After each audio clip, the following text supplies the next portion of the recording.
वो मोदी को कितना नचाओगे?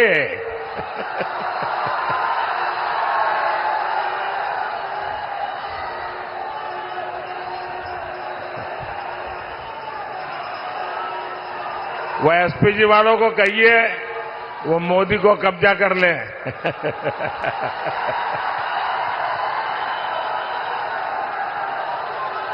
लेकिन बढ़िया बना के लाए हो आप।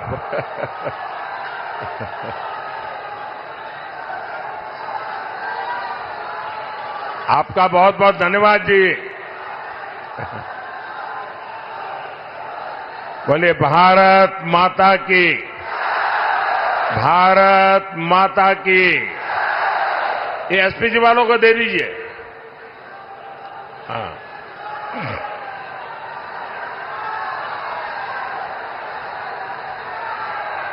जय श्री राम, जय श्री राम। मैं आप सभी को अयोध्या में राम मंदिर के निर्माण की बहुत बहुत बधाई देता हूं।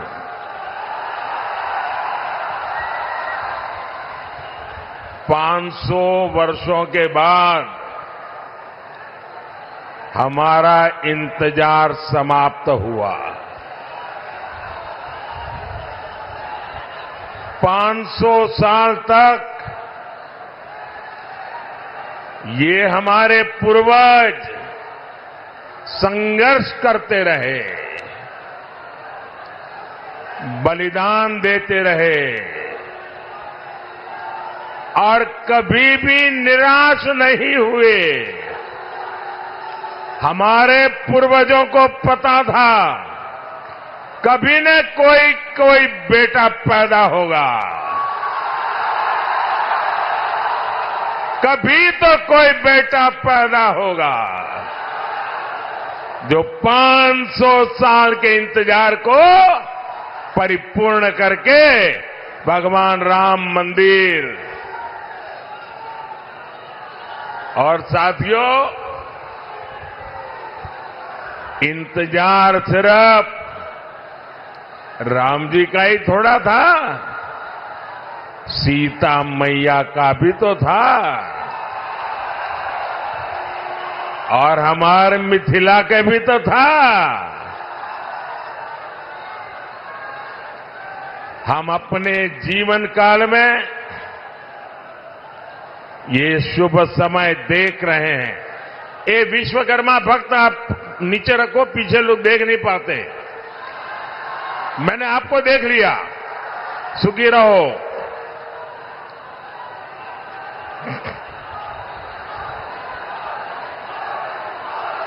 ये शुभ समय,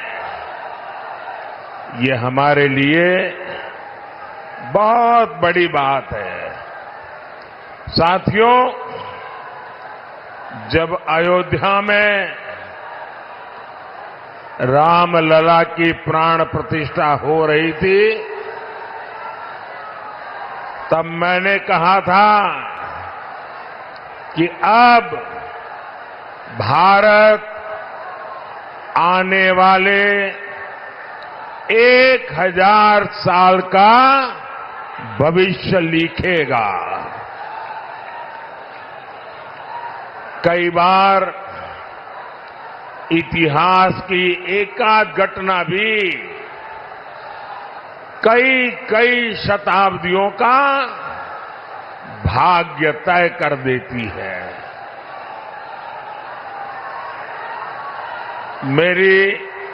मेरी आप सबसे प्रार्थना है, देखिए जगह छोटी पड़ गई है, मैं जानता हूं आपको तकलीफ हो रही है।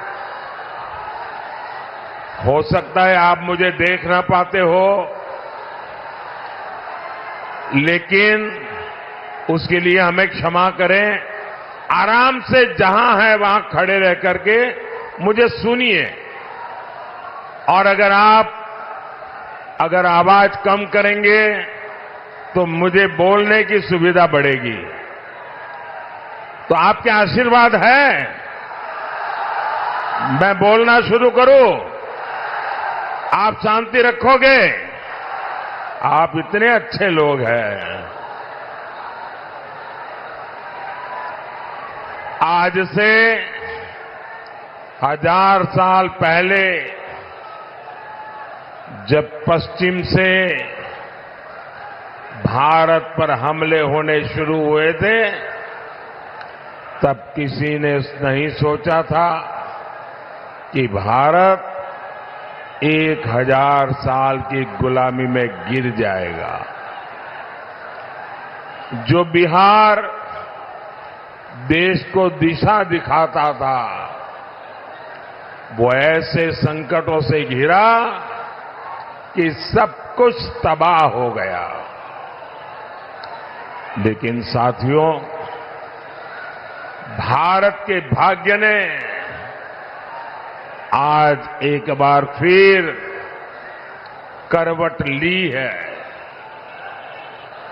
बिहार के भाग्य ने एक बार फिर करवट ली है। 21वीं सदी में ये कालखंड ऐसा आया है जब भारत फिर से अपनी सारी बेड़ियां तोड़कर उठ खड़ा हुआ है। आज भारत की दुनिया में जो साख है ना, वो नई ऊंचाई पर है। आज भारत चांद पर पहुंच गया है, जहां कोई नहीं पहुंचा। 10 साल पहले हम दुनिया की 11वें नंबर की अर्थव्यवस्था थे। सिर्फ 10 साल में हम दुनिया की 5वें नंबर की अर्थव्यवस्था बन चुके हैं।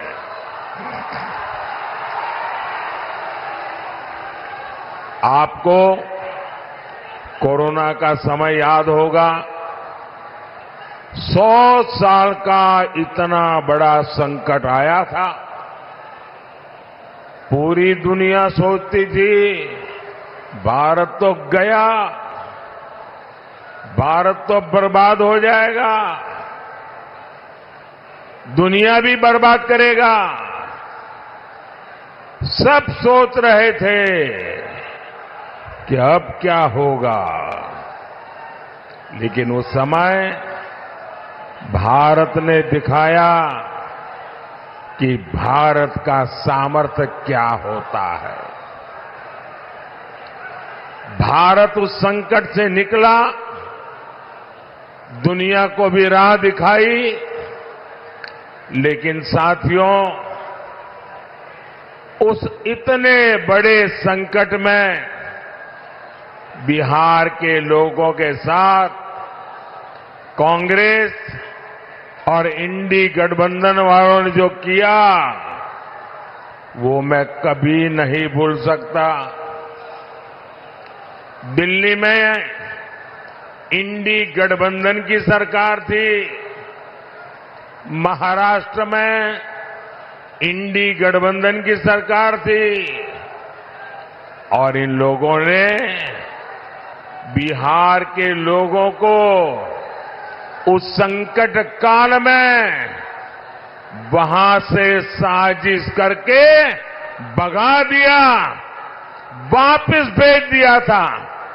मेरे बिहार के नौजवानों को, मेरे बिहार की बेटियों को दिल्ली से इंडी गठबंधन की सरकार वालों ने भगाया था। महाराष्ट्र से इंडी गठबंधन वालों ने, सरकार ने भगाया था। मैं जरा बिहार के नौजवानों को पूछना चाहता हूं, जिन्होंने आपके साथ ये जुल्म किया, क्या उन्हें माफ करेंगे? क्या इस चुनाव में हिसाब चुकता करेंगे कि नहीं करेंगे? बिहार के लोगों को बसों में बिठाया गया और बीच रास्ते छोड़ दिया गया। और आज यही इंडी गठबंधन के लोग आपसे वोट मांगने आ रहे हैं। क्या आप इंडी गठबंधन का इतना बड़ा गुनाह माफ करेंगे क्या? माफ करेंगे क्या? माफ करेंगे क्या? भाइयों बहनों, मैंने इस चुनाव में अगले 5 साल के लिए विकास का रोड मैप दिया है। मैंने 25 साल का विजन देश के सामने रखा है। लेकिन ये भी जरूरी है हम अतीत का भी ध्यान रखें। जैसे एक शहजादे दिल्ली में है, वैसे ही एक शहजादे पटना में भी है। एक शहजादे ने बचपन से पूरे देश को और दूसरे शहजादे ने पूरे बिहार को अपनी जागीर समझा है। इन दोनों शहजादों के रिपोर्ट कार्ड एक जैसे ही हैं। इनके रिपोर्ट कार्ड में सिवाय घोटालों और बेलगाम कानून व्यवस्था के सिवाय कुछ भी नहीं है। याद कीजिए कैसे बिहार में अपहरण उद्योग चलता था, कैसे बड़े बड़े घोटालों से बिहार के खजाने को लूटा जाता था, कैसे शाम होते ही हमारी बहन बेटियां घर से निकलने में डरती थी, कैसे नौकरी देने के पहले जमीन लिखवा ली जाती थी। साथियों, आज नीतीश जी के नेतृत्व में एनडीए सरकार बिहार के विकास के लिए दिन रात काम कर रहा है। हमारी प्रेरणा कर्पूरी ठाकुर है, जिन्हें कुछ समय पहले भारत रत्न देने का सौभाग्य हमें मिला है। पिछले 10 साल में बिहार में हमने 40 लाख गरीबों को पक्के घर दिए हैं। करीब 1.25 करोड़ गैस कनेक्शन दिए हैं। आज गरीबों को मुफ्त राशन, मुफ्त इलाज मिल रहा है। और अब मोदी ने ये भी तय किया है कि आपके परिवार में बिहार में कोई भी 70 साल की ऊपर के बुजुर्ग होंगे तो अब उनके संतानों को उनकी बीमारी में इलाज का खर्चा नहीं उठाना पड़ेगा। अब ये खर्चा दिल्ली में आपका ये बेटा उठाएगा।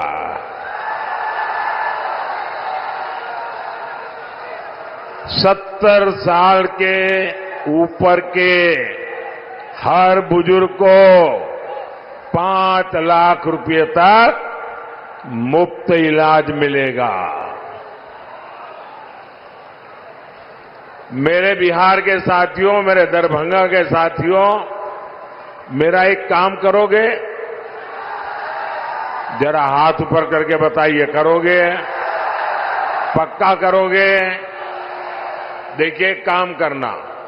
जब आए भी इन दिनों गांव-गांव जाते होंगे, मोहल्ले में जाते होंगे, छोटी छोटी बस्तियों में जाते होंगे, अगर वहां पर कोई परिवार ऐसे आपके ध्यान में आ जाए जिनको अभी पक्का घर मिलना बाकी है, गैस का कनेक्शन मिलना बाकी है, नल से जल का कनेक्शन बाकी है, आयुष्मान का कार्ड नहीं पहुंचा है, तो उनको कह देना कि मोदी जी की गारंटी है, 4 जून के बाद नई सरकार बनने के बाद हम 3 करोड़ नए घर बनाने वाले हैं।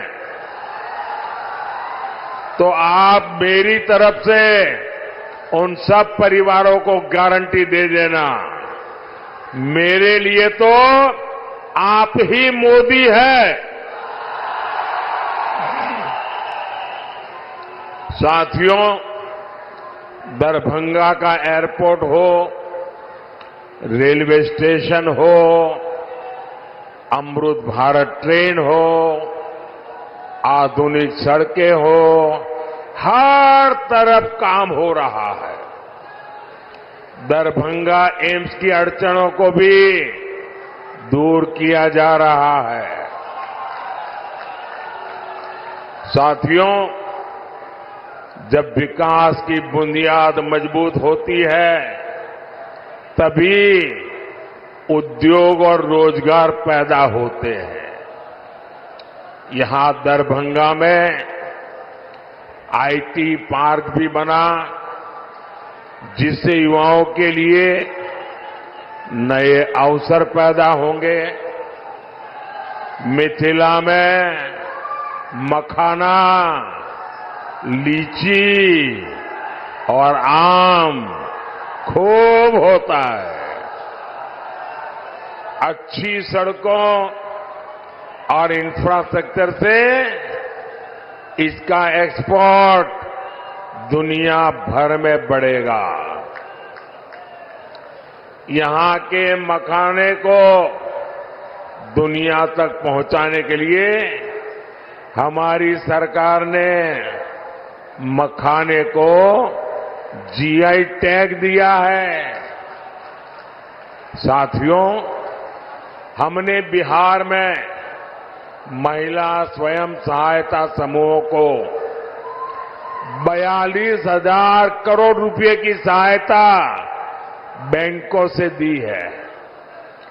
42,000 करोड़ रुपया। दरभंगा, मधुबनी में 11 लाख महिलाएं इन समूहों से जुड़ी है।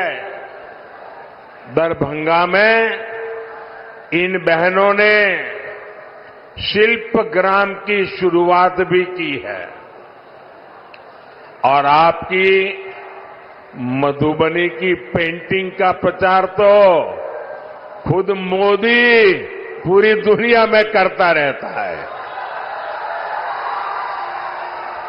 आज आगे बढ़ती हमारी बहनों की ये खुशी, यही मोदी को मेहनत करने का हौसला देती है। साथियों, आपको पता है कि संविधान ने लंबी चर्चा के बाद हमारा संविधान बना, तब एक मुद्दे पर सबसे ज्यादा चर्चा हुई थी। बाबा साहब आम्बेडकर थे, डॉक्टर राजेंद्र बाबू थे, देश के बड़े बड़े विद्वान थे और संविधान में धर्म के आधार पर आरक्षण देना कि नहीं देना, इस पर गंभीर चर्चा हुई। और बाबा साहब के नेतृत्व में संविधान सभा ने 75 साल पहले तय किया कि हमारे देश में धर्म के आधार पर आरक्षण नहीं दे सकते हैं, देश को फिर से नहीं बांट सकते हैं। बाबा साहब आम्बेडकर ने इसके विषय में खुले आम वकालत की कि धर्म के आधार पर आरक्षण नहीं होगा। इतना ही नहीं, पंडित नेहरू ने भी धर्म के आधार पर आरक्षण का विरोध किया।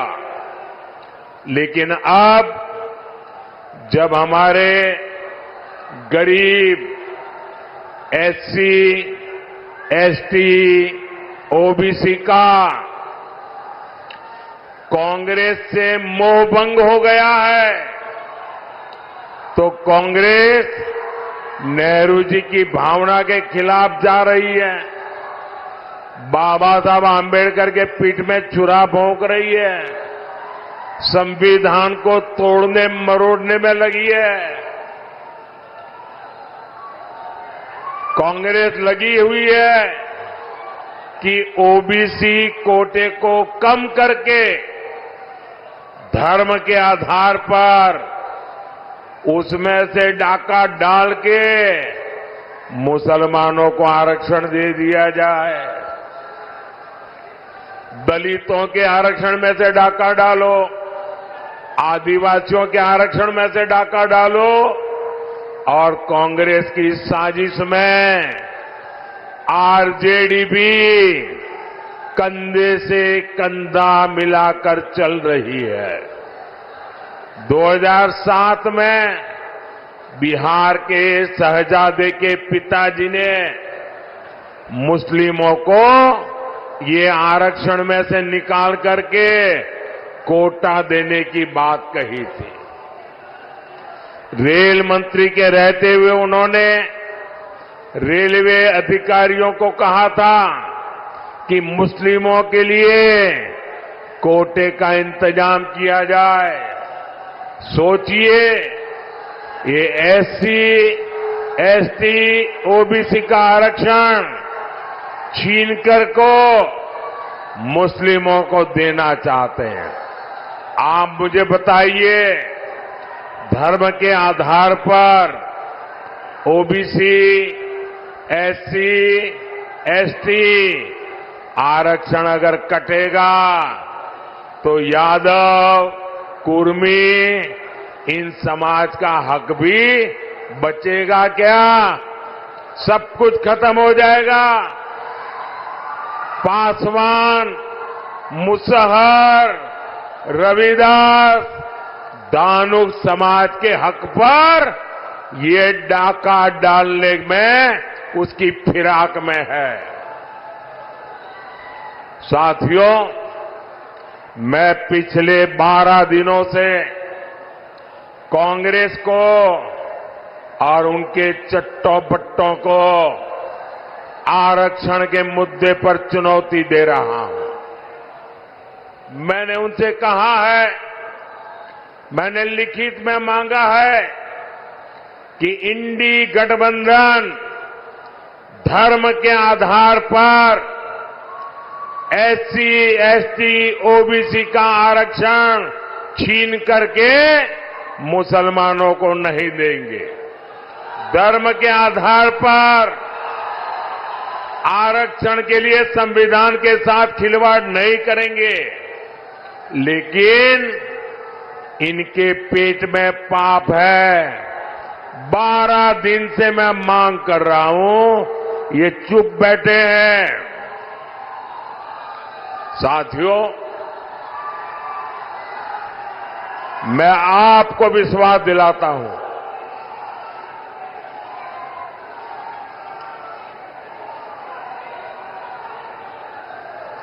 मैं आपको विश्वास दिलाता हूं, जब तक मोदी जिंदा है, जब तक मोदी जिंदा है,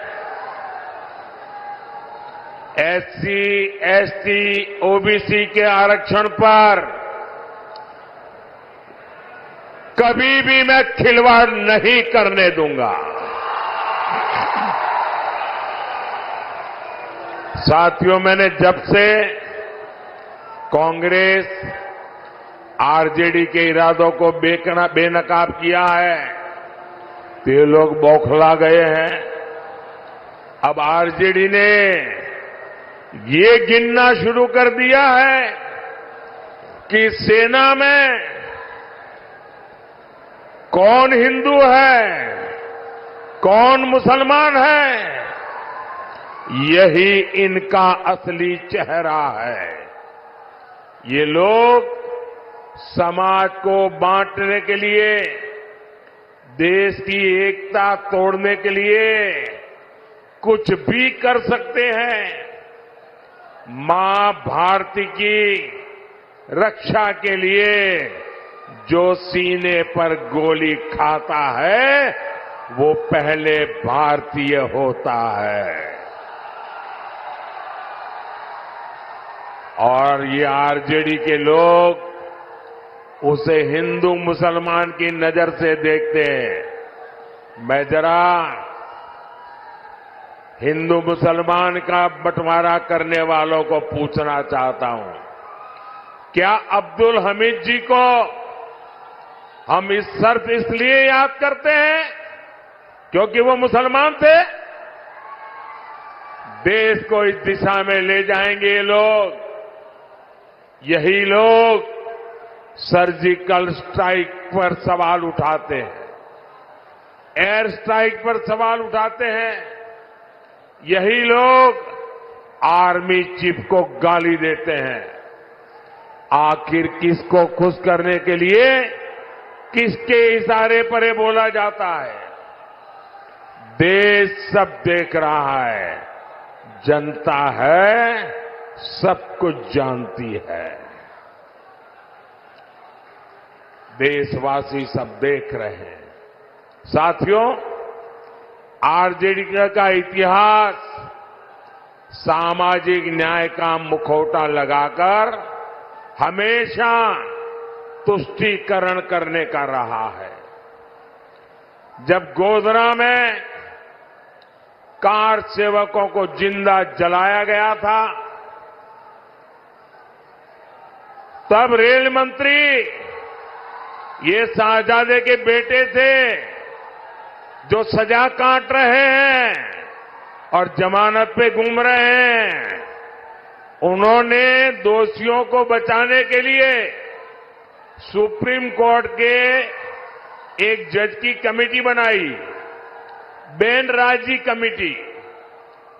सोनिया बहन का राज था ना, और इसलिए उन्होंने बेन राजी कमेटी बनाई थी। वो जज का नाम बेनर्जी था तो लोग बेन राजी बोलते थे। और उससे ऐसा रिपोर्ट लिखवाया कि 60 कार सेवकों को जलाने वाले निर्दोष छूट जाए। लेकिन ये रेल मंत्री जो अभी जेल में जिंदगी गुजारने के लिए मजबूर है, जमानत पे घूम रहे हैं, अदालत ने उनके इस रिपोर्ट को कूड़े कचरे में फेंक दिया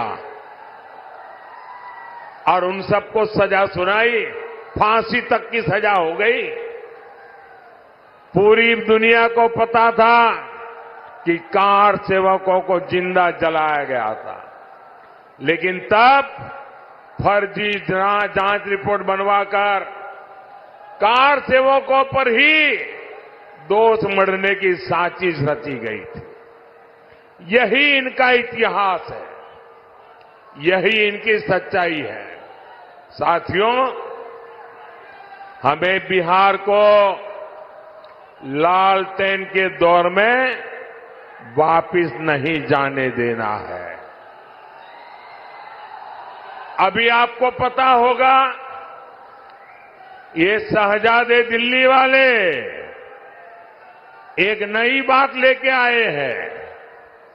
आप मुझे बताइए भाइयों बहनों, हमारे परिवार में जो माता पिता होते हैं वो मेहनत करके कुछ न कुछ बचत करते हैं कि नहीं करते हैं? कुछ न कुछ बचाते हैं। उनके मन में रहता है कि एक छोटा सा घर बना दो, बच्चों को काम आ जाएगा। एक छोटी सी गाड़ी ला दो, बच्चों को काम आएगी। खेत खरीद के रखो, बच्चों को काम आएगा। हर मां बाप के मन में ये इच्छा रहती है कि वो अपने मरने के बाद बच्चों को कुछ न कुछ देकर के जाए। हर मां बाप की इच्छा रहती है। अब एक कांग्रेस ऐसा कानून बनाना चाहती है कि दिल्ली में उनकी सरकार बनेगी तो आपके मां बाप ने जो कमाया है वो अब आपको नहीं मिलेगा। आपके पिताजी अपना 10 एकड़ का खेत होगा तो आपको नहीं दे पाएंगे। 2 घर है तो नहीं दे पाएंगे। आधा ये इनकी सरकार छीन लेगी। 55% विरासत पर टैक्स लगाने का ये फतवा लेकर के आना चाहते हैं। क्या आपकी मेहनत की कमाई किसी सरकार को लूटने देंगे? किसी सरकार को लूटने देंगे? ये कांग्रेस वालों को लूटने देंगे? ये आरजेडी वालों को लूटने देंगे? और इसलिए भाइयों बहनों, आपका भविष्य बचाने के लिए, आपके बच्चों का भविष्य बनाने के लिए